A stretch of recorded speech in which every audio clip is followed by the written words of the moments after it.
হিন্দু ধর্ম অনুসারে চারটি যুগ সত্যযুগ, ত্রেতাযুগ, দাপর যুগ এবং কলিযুগ। বর্তমানে চলছে কলিযুগ। এর আগের দাপর যুগ থেকে শ্রীকৃষ্ণের দোলযাত্রা বা দোল উৎসব চলে আসছে। বলা হয় 1486 সালের এই পূর্ণিমা তিথিতেই শ্রী চৈতন্য মহাপ্রভু জন্মগ্রহণ করেন।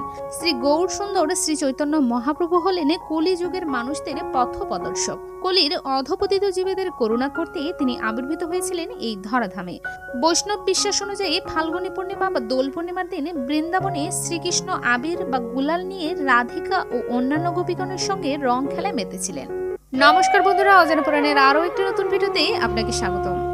আজকের এই ভিডিওতে বলবো 2025 সালের দোল পূর্ণিমা কবে পড়েছে, হোলি কবে পালিত হবে, হোলিকা দহন কবে পালিত হবে এবং হোলিকা দহনের শুভ সময়। তো চলুন জেনে নেওয়া যাক। 2025 সালে দোল পূর্ণিমা পড়ছে 14 মার্চ, বাংলায় 29 ফাল্গুন শুক্রবার। এই দিনটিকে বসন্ত উৎসবও বলা হয়।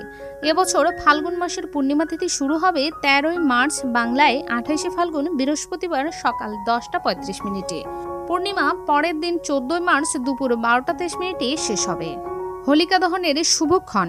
হোলিকা দহনে ভদ্রাকালের বিষয়টি বিশেষ বিবেচ্য। ভদ্রার উপস্থিতিতে হোলিকা দহন করা হয় না। 13 মার্চ সন্ধ্যা 6:57 থেকে রাত 8:14 পর্যন্ত ভদ্রার লেজ থাকবে।